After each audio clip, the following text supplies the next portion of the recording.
বিসমিল্লাহির রহমানির রহিম। Doctor association of Bangladesh ড্যাবের 37তম প্রতিষ্ঠা বার্ষিকী উপলক্ষে আয়োজিত আজকের এই অনুষ্ঠানের সম্মানিত সভাপতি, মঞ্চে উপস্থিত বাংলাদেশ জাতীয়তাবাদী দল বিএনপির সম্মানিত মহাসচিব মির্জা ফখরুল ইসলাম আলমগীর, উপস্থিত আমন্ত্রিত অতিবৃন্দ, আমার সামনে উপস্থিত আমন্ত্রিত অতিথিবৃন্দ এবং সারা বাংলাদেশ থেকে আগত ড্যাব সহ বিভিন্ন চিকিৎসকবৃন্দ এবং সকল উপস্থিতিবৃন্দ, আসসালামু আলাইকুম। আজ এখানে আমরা আপনাদের সামনে যারা উপস্থিত রয়েছেন, বলা যায় আমরা হাতে গোনা কিছু মানুষ ছাড়া খুব সম্ভবত অধিকাংশ মানুষই, বলা যায় 90% মানুষ এখানে চিকিৎসক। আমি নিজে চিকিৎসক নই, যদিও আমার ঘরে একজন চিকিৎসক আছেন, তবে একজন অচিকিৎসক ব্যক্তির একটি উক্তি আমি আপনাদের সামনে, মানে চিকিৎসক নন, আমি যেহেতু চিকিৎসক নই, তারপরে আমার মতনই একজন ব্যক্তি যিনি চিকিৎসক ছিলেন না, তার একটি কথা আপনাদের সামনে আমি উল্লেখ করতে চাই। আপনারা অনেকেই হয়তো তার নামের সাথে পরিচিত আছেন। এই ব্যক্তিটির নাম হচ্ছে টমাস এডিসন। তিনি একজন মার্কিন বিজনেসম্যান ছিলেন, একই সাথে উদ্ভাবকও ছিলেন। উনি একটি কথা বলেছিলেন, কথাটি হচ্ছে ভবিষ্যৎ চিকিৎসক কোনো ওষুধ দেবে না, বরং তিনি রোগীদের মানবদেহের যত্ন এবং খাদ্যাভ্যাস এবং রোগের কারণ ও প্রতিরোধের বিষয় আগ্রহী করে তুলবেন।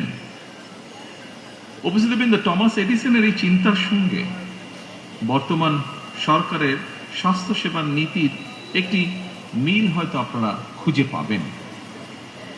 চিকিৎসা সেবার ক্ষেত্রে বর্তমান সরকারের নীতি হচ্ছে prevention is better then cure.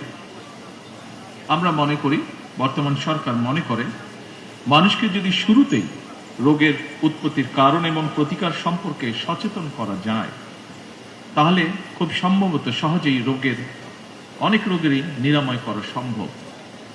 এই প্র্যাকটিসটি ইউরোপে এখন ধীরে ধীরে শুরু হয়েছে। বর্তমান সরকার নতুন করে, আপনি এর মধ্যেই শুনেছেন যে এই ব্যবস্থাটা, রোগ যাতে প্রতিরোধ করা সম্ভব হয়, সেই লক্ষ্যে বর্তমান সরকার আরো 1 লক্ষ হেলথ ওয়ার্কার বা স্বাস্থ্যকর্মী নিয়োগ করতে যাচ্ছে, যারা নাগরিকদেরকে প্রাথমিক স্বাস্থ্য সেবা সম্পর্কে সচেতন এবং সতর্ক করবেন। তবে হেলথ ওয়ার্কার বা স্বাস্থ্যকর্মীদেরকে যথাযথভাবে প্রশিক্ষণ করার ক্ষেত্রে অবশ্যই চিকিৎসক বৃন্দকে নেতৃত্ব দিতে হবে। সম্মানিত, সাউন্ডটা একটু কেমন, সামনে গেলে তো টোকা খাবো আমি, বেশি সামনে হয়ে যাচ্ছে। এনিওয়ে, সম্মানিত উপস্থিতিবৃন্দ, সকল চিকিৎসকবৃন্দ, আপনাদের সাথে আমি আমার একটি উপলব্ধির কথা শেয়ার করতে চাই। কি সেটি হচ্ছে, শিক্ষার্থী কিংবা পেশাজীবীগণ রাজনীতিতে সংশ্লিষ্ট থাকবেন কিংবা কতটা থাকবেন, এটা নিয়ে বিভিন্ন মহলে একটি আলোচনা আছে। এর পক্ষে বিপক্ষে নানা মত রয়েছে, তবে আমার মতটি আমি আপনাদের সঙ্গে শেয়ার করতে চাই।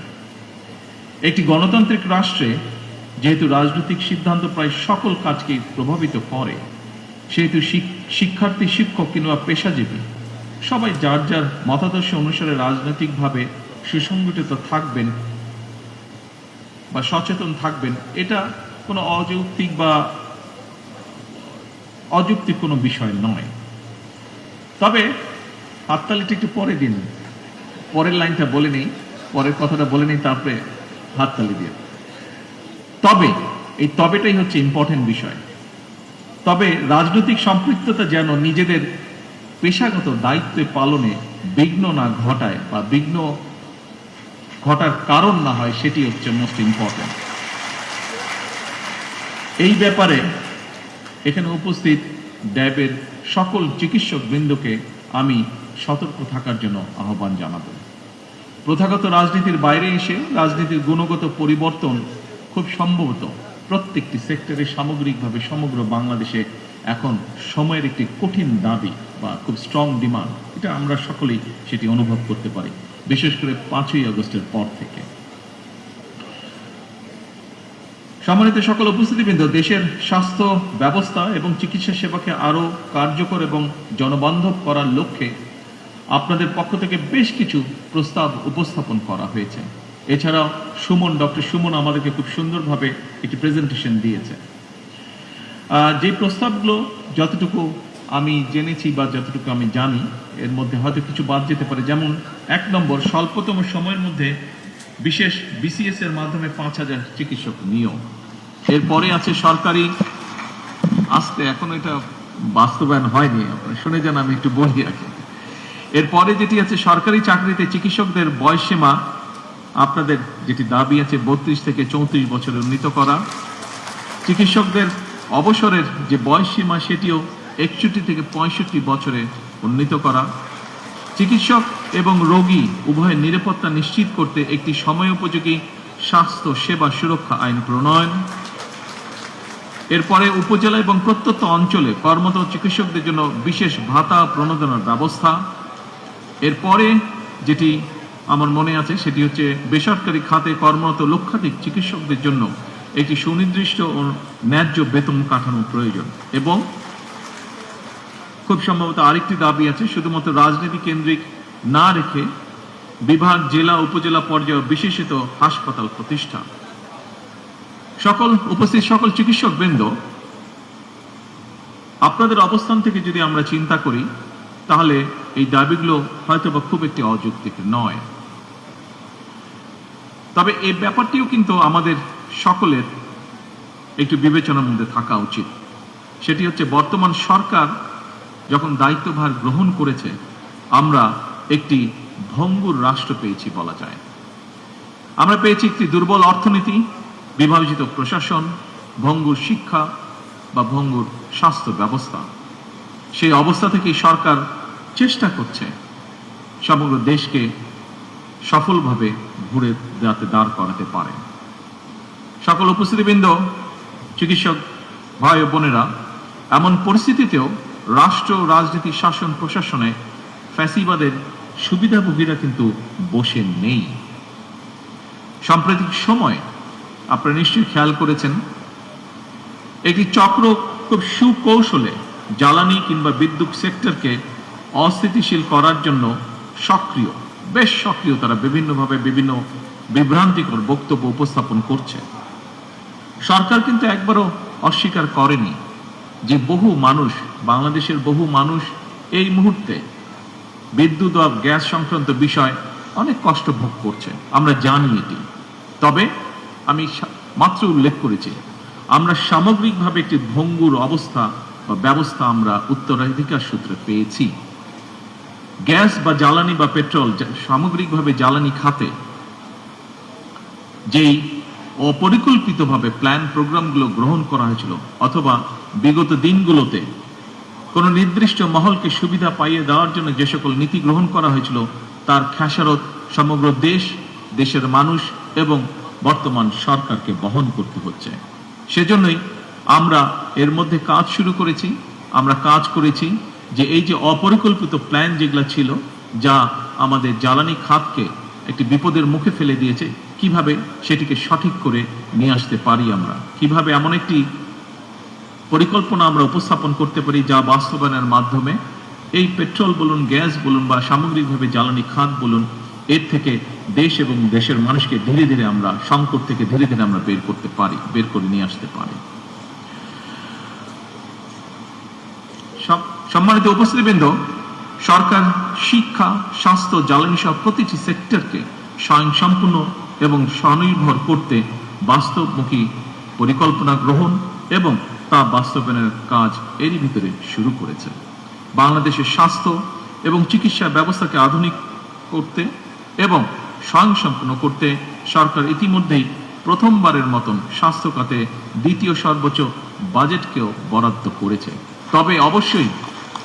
তবে অবশ্যই এখানে শুধু সরকার না, সরকারের পাশাপাশি সরকারের সাথে সমগ্র বাংলাদেশে আপনারা যা চিকিৎসক আছেন, সেটি উপজেলা পর্যায়ে হোক, জেলা পর্যায়ে হোক, ঢাকা বা বিভাগ যে কোনো পর্যায়ে হোক না কেন, সকল চিকিৎসককে, সরকারি বেসরকারি সকল চিকিৎসক বৃন্দ আপনাদেরকেও এগিয়ে আসতে হবে। আপনাদের সহযোগিতা, সমর্থন, সাহায্য ছাড়া অবশ্যই সরকারের পক্ষে এগুলোকে বাস্তবায়ন করা সম্ভব হবে না। আমাদের সকলের মিলিত প্রচেষ্টার মাধ্যমে যে জিডিপির যে 5% আমরা নিয়ে যেতে চাচ্ছি স্বাস্থ্য খাতে, এটিকে যদি সঠিকভাবে প্রয়োগ করতে হয়, এর মাধ্যমে যদি দেশ এবং মানুষকে বেনিফিট দিতে হয়, তাহলে অবশ্যই আমাদের সকলকে একসাথে কাজ করতে হবে। এর বাইরেও যত দ্রুত সম্ভব হেলথ কার্ড চালু করার কাজ আমরা চেষ্টা করছি বাস্তবায়ন করতে। এর বাইরে প্রতিটি উপজেলা স্বাস্থ্য কমপ্লেক্সকে 101 শয্যা বিশিষ্ট হাসপাতালে উন্নীত করার সিদ্ধান্ত এরই ভিতরে নেওয়া আছে, যা আপনারা সকলেই অবগত আছেন। তবে যেটি আমি দৃঢ়ভাবে ব্যক্তিগতভাবে বিশ্বাস করি, চিকিৎসকগণ যদি সেবার মানসিকতা নিয়ে নিজেদেরকে নিবেদিত না রাখেন, তাহলে এই অবকাঠামোগত উন্নয়ন দিয়ে কিন্তু আমাদের সফলতা আসবে না। উপস্থিত চিকিৎসকবৃন্দ, সম্মানিত অতিথিবৃন্দ, সকল উপস্থিতিবৃন্দ, আমি জানি দায়িত্ব পালন করতে গিয়ে আপনাদেরকে নানা সীমাবদ্ধতার মুখোমুখি হতে হয়। তারপরেও কিছু কিছু ক্ষেত্রে অনিচ্ছাকৃত অবহেলা বা দায়িত্ব পালনে শৈথিল্য একদিকে সরকারের সামগ্রিক কার্যক্রমকে প্রশ্নবিদ্ধ করে, অপরদিকে চিকিৎসক কিংবা চিকিৎসা ব্যবস্থা সম্পর্কেও জনমনে অনাস্থা তৈরি করে। এক্ষেত্রে দেশের মানুষ চিকিৎসকদের কাছ থেকে আরো দায়িত্বশীল এবং মানবিক ভূমিকা প্রত্যাশা করে। আসুন প্রিয় চিকিৎসক বৃন্দ, সম্মানিত সকল উপস্থিতিবৃন্দ, আসুন আমরা সকলে মিলে এমন একটি চিকিৎসা বান্ধব বাংলাদেশ গড়ে তুলি, যেখানে দেশের প্রতিটি মানুষ মানসম্মত স্বাস্থ্য সেবা পাবে এবং উন্নত চিকিৎসার জন্য বিদেশমুখী হবে না আর, ইনশাআল্লাহ। এই প্রত্যাশা করে এবং ড্যাবের সাফল্য কামনা করে আমার বক্তব্য শেষ করছি। আল্লাহ হাফেজ। বাংলাদেশ জিন্দাবাদ।